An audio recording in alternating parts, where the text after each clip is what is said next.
አሰላሙ አለይኩም ወራህመቱላሂ ወበረካቱ። ውድና የተከበራችሁ ቤተሰቦች እንዴት ናችሁ? ሰላም ነው አለው። አልሐምዱሊላህ። ስራ እንዴት ነው? ጤንነት ሁሉ ሰላም? ከኔ ጋር ሁሉ ሰላም አልሐምዱሊላህ። እና እናንተ እንዴት ናችሁ? ደህና ናችሁ ወይ? አለሁኝ አልሐምዱሊላህ ረቢል ዓለሚን። ዛሬ ደስ በሚል ነው የመጣሁት ማለት ነው። ታኩር እንግዲህ ተሸላሚ ሆኗል። ታኩር የመኪና ተሸላሚ ሆነ እላችኋለሁ ውዶቼ።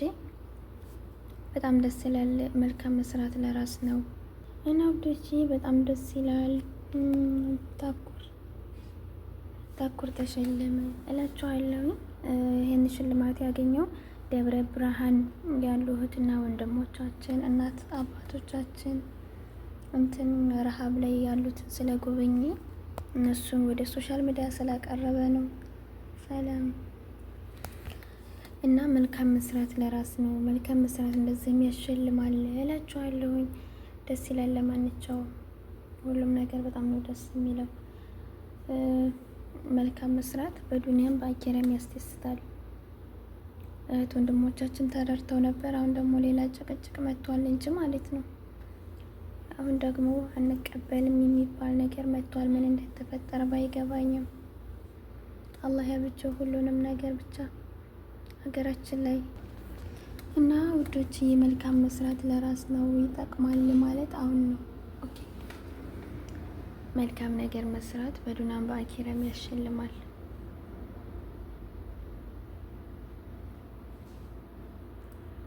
ሁላችንም እንበርታ። በመካከል ላይ የተፈጠረው ነገር ምንም ሀገራችን ያለችበት ሁኔታ በጣም ነው የሚያስጠላው፣ እውነት ለማውራት ማለት ነው። ሰው ረድቶ እንኳን እርዳታውን ማድረስ አይቻልም። ሱብሃንአላህ ብቻ ከባድ ነው ማለት ነው። እርግጥ እርዳታ መረዳት ያለበት ከመጀመሪያ ጀምሮ የሆነ የተሰራ ነበረ። የተሰራ ስላችሁ በእኛ ጋር ካልሆነ የሚሉ መተው ነበረ፣ በእነሱ ድርጅት ማለት ነው ካልተረዱ የሚሉ በዛ አይሆንም ብለው እነሳሪ በታኩር ነበር ያደረጉት። እርግጥ በታኩር አካውንት ሳይሆን አካውንቱን በሌላ ከፍቶ ማለት ነው እሱ። አሁን ደግሞ በስተመጨረሻም አንቀበልም ተባለ። በነገራችን ላይ እርዳታ መንግስት አወቀው አላወቀው መንግስት ያውቃቸዋል። ህዝቦቹን ራሱ እንዳፈናቀላቸው መንግስት ያውቃል ሁሉንም ነገር ማለት ነው። ግን እነዚህ ሰዎች ደግሞ ራብተኞች ናቸው። እንደዛ እያለቀሱ ሴት ልጅ ወላሂ እንደዛ እያነባች እናት አባቶቻችን ደም እያለቀሱ እንባ ሳይሆን ደም እያለቀሱ እያየን እንደዚህ መባባሉ መልካም ነው ብዬ አላስብም። እንደውም በዚህ ባለው ላይ መንግስት ተጨማሪ አድርጎ እነሱ እንዲረዱ ማድረግ ነው እንጂ መንግስት ያላወቀውን ነገር መቀበል አንችልም የሚለው ነገር እኔ አይስማማኝም፣ ሀቂቃ ማለት ነው። እርግጥ መንግስት ቢኖር ኑሮ እስከዛሬ እነዚህ ሰዎች እንደዛ አይሆንም ነበር፣ አይወርቁም ነበር፣ አይራቡም ነበር፣ አያለቅሱም ነበር። እስከዛሬ ሰው ስለሌለ ሀገራችን ላይ ህግ ስለሌለ ነው። እንግዲህ 7 አመታቸው እንደዚህ ከሆነ ማለት ነው። 7 አመት ሙሉ ያልጎበኘ መንግስት ዛሬ ላይ ሰው ሲረዳ ደግሞ እንደዚህ አይነት ነገር መምጣት የለበትም። ሀቂቃ በየትም ይሁን በየትም መምጣት የለበትም።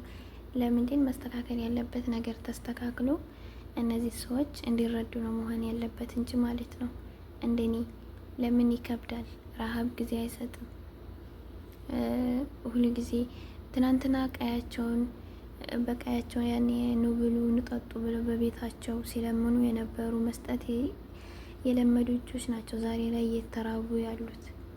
ይሄንን ያግባብ ነው ብዬ አላስብም። ሀቂቀትን ወላሂ እንደውም እንደ ሰው ተሽቀዳድሞ መስጠት ነው እንጂ ያለብናል።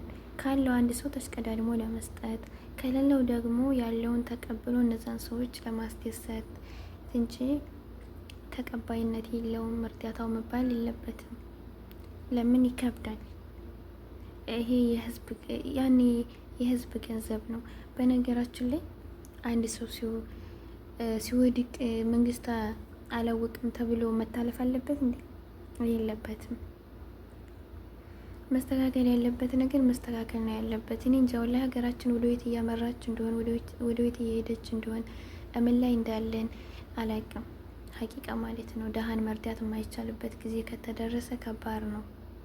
እውነት ለማውራት ለመልካም ነገር መሽቀዳደም ነው እንጂ ሌላ ነገር አቃቂር መወጣጣት ተገቢ ነው ብዬ አላምንም። ለሁላችንም ቢሆን ማለት ነው። አሁን ለሶሻል ሚዲያው አሁን ደግሞ ወደ ሃይማኖት ዙሯል። ከዚህ አልፈው ወደ ሃይማኖት አዝረዋል፣ ራስ በራሳቸውን ለማጋጨት ማለት ነው። በነገራችን ላይ እኛ ፍቅር ከነሳን ቆየን። ፍቅር የሚባለውን ነገር ከረሳ ነው ቆይተናል። አንድነታችንን ሁሉ ነገራችንን ትተናል ማለት ነው። አላህ ያብጅልን መጨረሻችንን እንጂ እና ምን ለማለት ፈልጌ ነው፣ ይሄ ነገር ቀላል ነገር አይደለም። ሰው ነው እየተራበው ያለው። ከቀያቸው ተፈናቅለው ነው፣ ቤተሰቦቻቸውን አጥተው ነው፣ እናት አባቶቻቸውን አጥተው ታርተውባቸው ነው እነዚህ ህፃን ልጆች በረሃብ እየተቆላመሱ ያሉት ማለት ነው። ትናንትና ጀግናዎች ነበሩ፣ በራሳቸው ቤት ፈታ ብለው ያሉ ነበሩ። ዛሬ ግን ከሰው እየከጀሉ ነው። እነሱ ደግሞ እርዱ ሲሉ መርዳት ግዴታችን ነው። መንግስት ተቀበለ አልተቀበለ የራሱ ምርጫ ነው። መንግስት እዚህ ጋር ሊያገባው አይችልም ስላችሁ ሊያገባው አይችልም ስላችሁ መንግስት ቢኖር እስከ ዛሬ እነዚህ ሰዎች ደስተኛ ሆነው ይኖሩ ነበር። ሀገራቸው ይመለሱ ነበር፣ ሰላም ይፈጠር ነበር፣ አንድነት ይፈጠር ነበር። አሁን ደግሞ በእርዳታ ሰዓት ላይ መንግስት ያላወቀውን ነገር እኛ አንቀበልም። ሲጀምር ደሃን ለማብላት ሰው መንግስት ማማከር አለበት እንዴ? ሀቂቃ ወላይ ለደሃ የሆነ ነገር ለደሃ መስጠት፣ ለተራበ ሰው መስጠት መንግስት ማማከር አለብን? እያንዳንዱ ሰው እኮ ሄዶ መስጠት አይችልም እንጂ ቢችል ሀሪፍ ነበር፣ ግን አይችልም። ውጭ ያለ ሰው አለ፣ አገር ቤት ያለ ሰው ተቀብሎ በአንድ ላይ እነዚህ ሰው የሚጠቅም ነገር ቢያንስ ለወር እንኳን የሚሆናቸውን ነገር ለሌቱ የሚሆናቸውን ነገር ካገኙ ነገ ደግሞ አላህ ያለ እኛ ዛሬን እኮ ከረዳናቸው ነገ ደግሞ የራሳችን ነገር ስለሚኖርብን እነሱን ላናስታውሳቸው እንችላለን።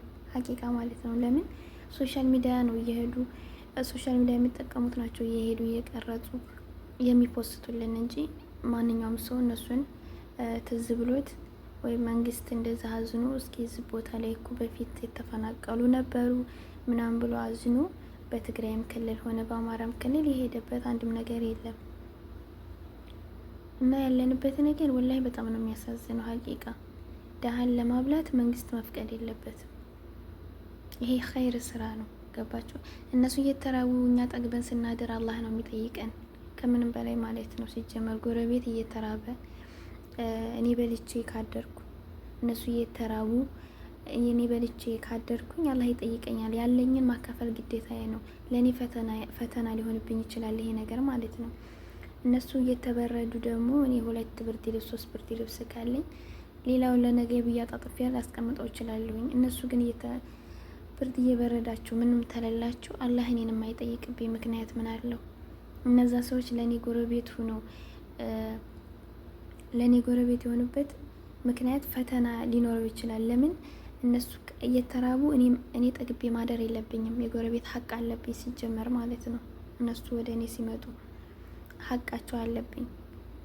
አንድ ሰው እኛ በሃይማኖታችንም ቢሆን ሲጀመር ሀቅ አለብን፣ ደሃኔ ማብላት ማለት ነው። ጎረቤት ተርቦ እኛ ጠግበን እንደማናድር ብዙ ጊዜ እንማራለን። ሀቂቃ ጎረቤት እየበረደው እኛ ደግሞ ትርፍ ነገር ማስቀመጥ እንደማንችል ብዙ ጊዜ እኔ ኡስታዞች ያስተምሩናል ሀቂቀትን። እና ስለዚህ ይሄ ነገር እንደሚያስጠይቀን ማለት ነው። ግን የራሴ ገንዘብ ነው የራሴ መብት ነው የራሴ ጊዜ ነው በሚል ነገር መሄድ የለብንም። እውነት ለማውራት ማለት ነው። አሁን ላይ ይከብዳል። በራሳችንም ገንዘብ ኸይር ስራ መስራት ነው ያለብን እንጂ መፎካከር ምናምን የሚባለው ነገር አያስፈልግም።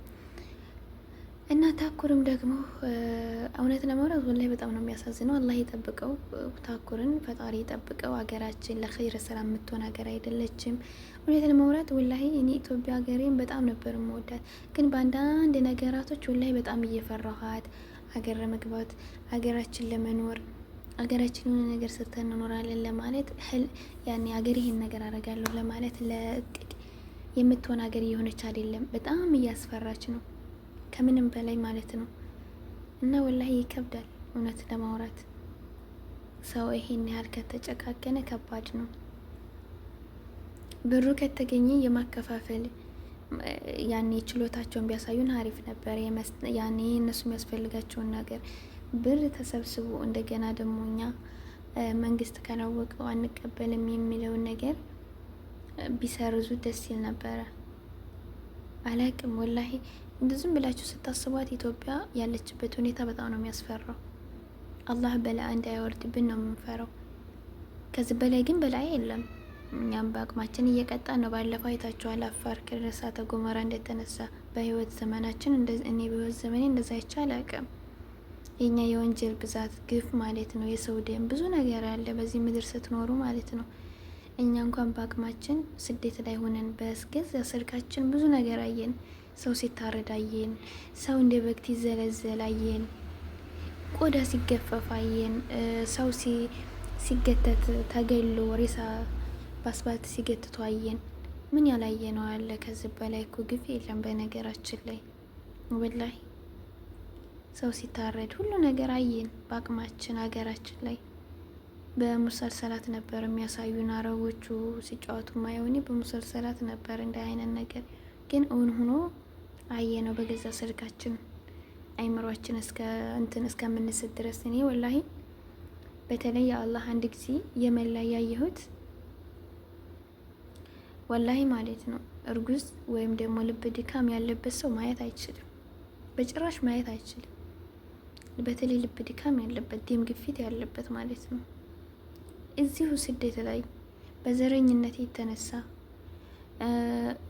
ልክ እንደ በግ እጅና እጁን አንጠልጥሎ ነው ቆዳውን ግፈፍ ያደረጉት። ምን ነው በገደሉት አስቀድመው ግልግል ነፍሱ ሳይወጣ ማለት ነው። ይሄ ሁሉ ወላሂ ይሄ ሁሉ ግፍ ገና ብዙ ነገር ያመጣብናል። ዛሬም ደግሞ ደሃን የተራበን ማብላት ማጠጣት የማንችል ከሆነ ከባድ ነው። ሀቂቃ ሀገራችን የሚኖርባት እየሆነች አይደለም። በጣም ያሳዝናል። እና ለታኩርም ዱአ አድርጉለት፣ አላህ ይጠብቀው። ምን እንደሚያመጣ ማለት ረዳህ ብሎ ምናምን ደግሞ ለገ አንድ ነገር እንዳያደርጉት ፈጣሪ ይርዳው። አንድ ለእናቱ እሱ ብቻ ነው። ታሪኩን ታውቃላችሁ። ፈጣሪ ይከተለው። እሱ ደግሞ የ5 ሚሊዮን ብር መኪና ተሸላሚ ሆኗል። እነዚህን ምስኪኖችን ስላቀረበ ድሃዎችን ስላቀረበ እንዲረዱ ስላረገ ስለተንቀሳቀሰ በዚህ እድሜው ያኔ እንደ ወጣትነቱ ወደ መጠጥ እንዲሁም ደግሞ በቃ አላደለስ የሆነ ሻል ስትሉ ሱሪያቸውን ዝቅ አድርገው ቀበቷቸውን ፈተው የሚሮጡ ወንዶች አሉ ታውቃላችሁ። ለነሱ ግን የአራዳ ልብስ ነው ያና እንደዛ አይነት ሀረካት ሳያደርግ እንደ ማንኛውም ሰው ኖርማሊ ሆኖ ድህነቱን ብቻ እያወራ የሚውል ታኩር ነው ሀቂቃ። እኔ እኮ የመጣሁበት ከዚህ ነው፣ ድህነቴ እንደዚህ ነው እያለ ብዙ ነገር ሲያወራ ሱቅ ከፍቷል። ሱቅ እንኳን ከፍቶ አልተፎከሰብንም እላችኋለሁ። የማሮቼ ሽቶዎች ማለት ነው። አላህ ይጠብቀን። ብቻ ከባድ ነው ያለንበት ሁኔታ፣ በጣም ያስፈራል። ከምንም በላይ ወላሂ ዱአ አድርጉ ለሀገራችን፣ ለራሳችንም ዱአ አድርጉ። ከባድ ነው። አላህ ሁሉንም ነገር ያሳምረልን፣ መጨረሻችንን ፈጣሪ ያሳምረው በማለት ዱአ መደራረግ ነው እላችኋለሁኝ። ከባድ ነው ወላሂ፣ ለማሰብ ለራሱ ይከብዳል። ስለ ሀገራችን ማለት ነው። ይሄ ነው ለማለት ይከብዳል። ደሃ ካልተረዳ፣ እኔ ከሌለኝ ጎረቤት ካልሰጠኝ፣ ጎረቤት ሲሰጠኝ መንግስት ካስፈቀደ ምን ዋጋ ያለው ታዲያ? ጎረቤት እየተራቡ እኔ ታላበላኋቸው ምን ዋጋ አለው? መተባበር ከሌለ ግን ምን መቶብን ነው ወላሂ። ያ ሁሉ ፍቅራችን የት ገባ? ያ ሁሉ አንድነታችን፣ ያ ሁሉ ማንነታችን እንደው ምን አይነት ሸይጣን ገብቶብን ነው ግን? ወላሂኛ እኮ በጣም ነበር የምናስቀናው ታውቃላችሁ። እኔ ጆርዳን እዚህ ኢማራቲ ስሰራ ያኔ ዜግነቷ ጆርዳን ናት ሴትየዋ። ይሄ ጦርነት ሳይመጣ በፊት ነው ግን በነገራችን ላይ ጦርነቱ ሳይመጣ በፊት ነው። እና ያወራን አገራችንን በጣም ነው የምትወዳት በጣም። እና አሁን እኮ አንቺ ብትሄጂ እንደ እንግዳ ሆነሽ እናት ትቀበልሻለች። አገራችሁ ሰላም ነው፣ ጦርነት የለ እንደዚህ በቃ ሰው ለራሱ አቀባበሉ ምናምን እኔ የት ሄዳ እንዳየች አላውቅም። አቀባበሉ ምናምን ደስ ይላል። እኔ እኮ ሀገሬ በሄድ እናቴ ያለች አባቴ ያለች ግን ምንም ያኔ አይመስለኝም ትለኛለች። ለምንድን ነው ታዲያ? ዋናው እናትና አባት መኖርሽ ነው። ለምን ሀገርሽ አትገቢም? ለምን አትሄጂም? ምን ችግር አለው? እናትና አባትሽን ዘይረሽ መምጣት። ያኔ በጥሩም ተቀበሉሽ በመጥፎም ስላት ምንም ደስተኛ አትሆንም። ምንም በቃ መሄድ አልፈልግም ነው የምትለው። እኔ መሄድ አልፈልግም፣ እንደ እንግዳ መቀበል ነው የምፈልግ። አሁን አንቺ እኮ ታድለሽ፣ ሀገራችሁ ሰላም ናት፣ እንደዚህ በቃ የማትለው ነገር የለም ስለ ሀገራችን ማለት ነው። ግን ሱብሃን አላህ ይኸው እንደዚህ እኮ አቀረች። እኛ ልጆቿ እንኳን ፈራት፣ ያኔ እየፈራት ነው። እኔ ለራሴ እየፈራዋ ነው ወላይ ሀቂቃ። አገር ቤት ሄዶ ለመኖር በማየው ነገር፣ በገዛ ስልኬ በማየው ነገር አገሬን እየፈራኋት ነው። የሆነ ያኔ አላቅም እላችኋለሁኝ። አላህ ሁሉንም ነገር ያሳምርልን። አላህ ይርዳን። ፈጣሪ ሁሉን ነገር ያስተካክለው። ዱዓ ማድረግ ነው። የማይሆን ነገር የለም። በዱዓ ይሆናል ሁሉም እና አላህ ያብጀው። ዱዓ አድርጉ ለማንኛውም ማለት ነው። ፈጣሪ ሁሉንም ነገር ያስተካክለው።